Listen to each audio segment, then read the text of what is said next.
Thank you very much. It's an honor to have King Abdullah with us. He's been a friend of mine for a long time, actually, long before even my first term.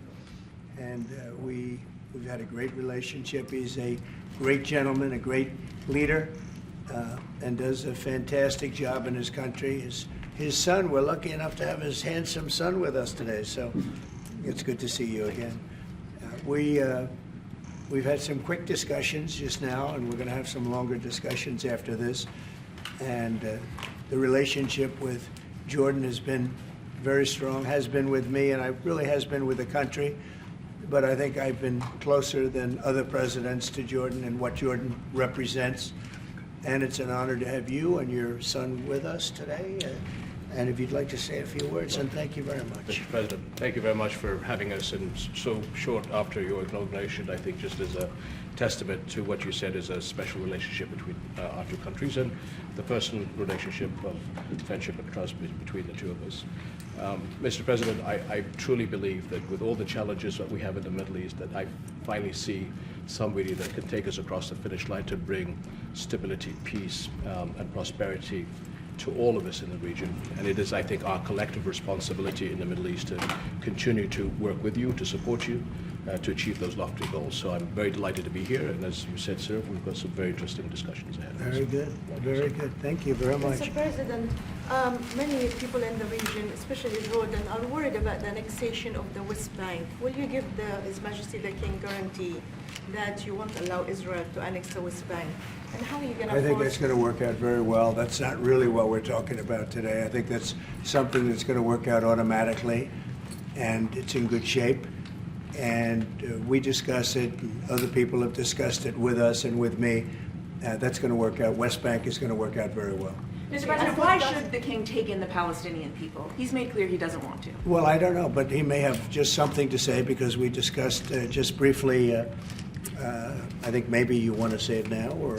Well, Mr. President, I think we have to keep in mind that there is a plan from Egypt and the Arab countries. We're being invited by Mohammed bin Salman to discussions in Riyadh. I think the point is how do we make this work in a way that is good for everybody? Right. And obviously, we have to look at the best interests of the United States, of the people in the region, especially to my people of Jordan.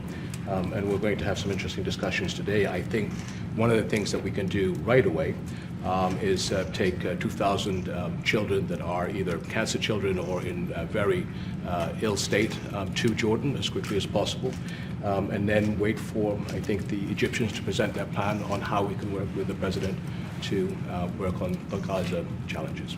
So I want to tell you, excuse me, wait, just please. I didn't know that, what you just said, 2,000 children with cancer or other problems, and that's really a beautiful gesture. That's really good, and we appreciate it. And we'll be working on the rest with Egypt. I think you're going to see some great progress.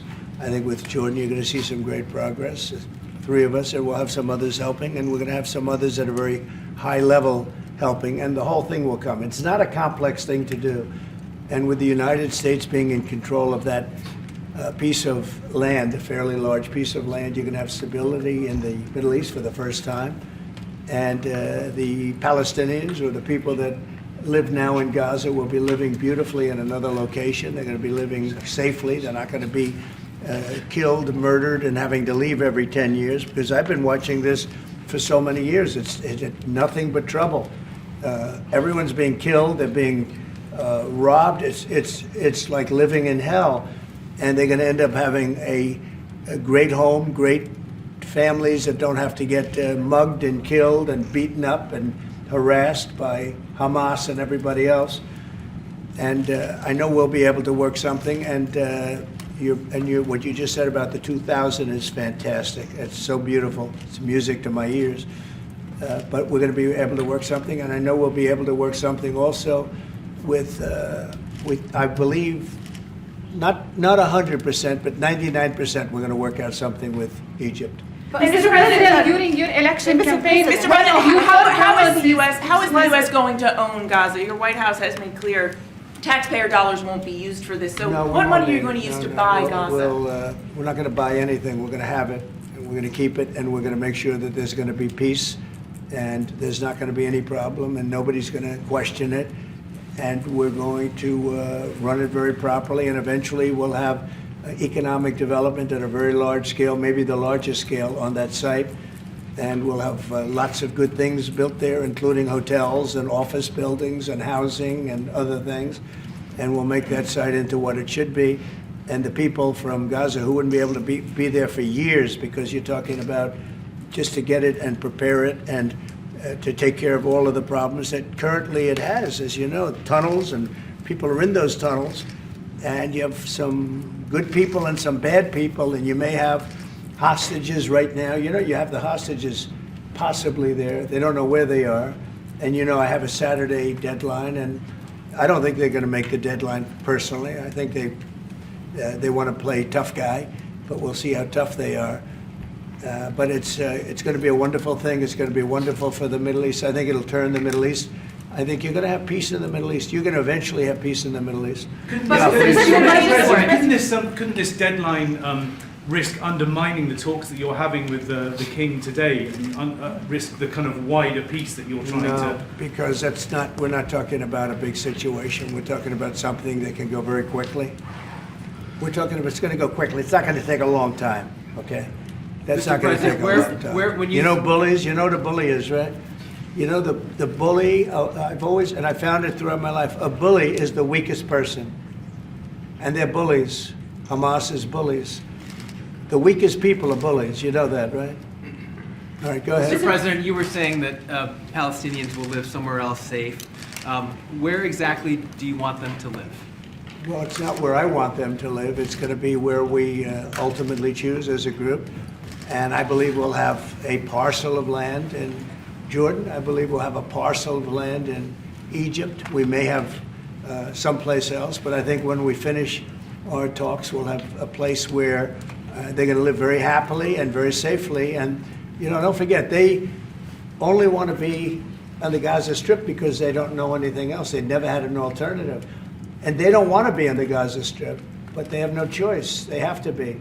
And they're being killed there at levels that nobody's ever seen. No place in the world is as dangerous as the Gaza Strip. They don't want to be there. They have no alternative. When they have an alternative, not one person will want to stay where they are. Nobody wants to stay there. They're living in hell. It's a death trap. Mr. President, how do you know that the Palestinians don't want to leave their land? Some people say this is ethnic cleansing. You won't be able to force them to leave their land. They stay We're moving there. them to a beautiful location where they have new homes, where they can live safely, where they'll have But they want to doctors leave, and sir. medical and all of those things. And I think it's going to be great. Yeah, any questions? King Abdullah, what do you think about the U.S. taking over the Gaza Strip? Do you want to see the U.S. own the Gaza Strip? Well, I think, as I said earlier, the president is looking at Egypt coming to present their plan. As I said, we will be in Saudi Arabia to discuss how we can work with the president and with the United States. So I think let's wait until the Egyptians can come and present it to the president and not get ahead of ourselves. And is there a parcel of land in Jordan that you're willing to have Palestinians? Well, I think what we said, I have to look at the best interests of my country. I think the president is very happy that we do this thing with 2,000 children as quickly as possible. And again, I believe that the president is looking forward to getting a group of us Arabs here to discuss the overall plan. And last question, the 2,000 children, are those from the Gaza Strip? Absolutely, from the Gaza Are Strip. you willing to change your mind, Mr. That's President? from the Gaza Strip, the 2,000. Are you willing to change your mind if you hear the Egyptian and the Arab plan end of the month? If they present you something different, are you open to I another think plan? we sort of have gone down the line. We know pretty much what is going to be presented. And I think it's going to be something that's going to be magnificent for the Palestinians. They're going to be in love with it. I did very well with real estate. I can tell you about real estate. They're going to be in love with it. But Mr. President, doesn't concern you that moving 2 million people from It's a there? very small number of people relative to other things that have taken place over the decades and centuries. It's a very small number of people. And they're living a terrible life. Look at the way they're living now. Nobody's living like that in the entire world. They're living under buildings that are mostly fallen down and will continue to fall down. And they're living under. People are being killed every day. The conditions are horrible. There are no conditions anywhere in the world that are worse than the Gaza Strip right now. But don't you have Mr. concern President, that you you can said all destabilize hell- Jordan and You said all Egypt? hell will break out if all the hostages are not released on Saturday. What did you mean by that? And are you encouraging Netanyahu to walk away from this deal? Have you talked about this with him? So I've looked at at the condition of people coming out of the hostage situation, and it's horrible. I looked at the before and after yesterday. 3 young men. One is dead now, as you know, the older gentleman who died, which everybody said he was alive and well. He's dead. But the 3 young men, and I looked at them from a short while ago, and I looked at them now. They're emaciated. They look like Holocaust survivors. They looked. I mean, they'll get better, but they're in rough shape. They were treated really badly, and we've heard things from them since. And I think the reason that Hamas is playing so cute is because they saw the reaction to these 3 people that came out, and the other was, look, the one young lady had her hand blown off practically, and they were not in great shape either. But she's missing her fingers and a big part of her hand. You know what she did? She was stopping a bullet that was aimed at her. She went like that, and it blew off her hand. No, I think I think they want time, because I think the people that they have living are in such bad shape, because they're sending the most healthy people out because they don't want to send the least healthy people out. And there was an uproar when they saw the people from yesterday. So these people are, so I don't want to do 2 and then we do another 2 in another week and then we do 4 in 3 weeks. No. They either have them out by Saturday at 12 o'clock or all bets are off. Mr. President, Mr. President, would you still consider withholding aid to those countries if they don't accept your plans to accept? Well, I don't want to say that because we've had such a good relationship and we're doing so well just in the short time that we've been talking. I mean, the king just made a statement. I didn't ask him to do that, about literally saving 2,000 young children from the Gaza Strip. We didn't know about that. You didn't know about that. Nobody did except for the king and his son. I assume you told your son, right? And I just thought it was great. No, I think we'll do something. I don't have to threaten with money. We contribute a lot of money to Jordan and to Egypt, by the way, a lot, to both. But I don't have to threaten that. I think we're above that. I do believe we're above that. So. Would you consider other countries, not Jordan and Egypt? There was talks about Indonesia, Albania, other places. Yeah, sure, we would. And we have other countries that want to get involved. We have a lot of people that want to get involved. There's a great sense of wanting to help the Palestinians. There's a lot of good countries out there, people that rule those countries with big hearts, and this gentleman is at the top of the list. And if they don't want to leave, how are you going to force them, Mr. President? Oh, they're going to be great. They're going to be very happy. Can you Your give us a sense, Majesty, Your Mr. Majesty, President, should we may I- expect that the may I- Jordanian response would be part of a coordinated Arab response? The response will be from a multitude of countries, Arab, international. I know the Europeans want to step in.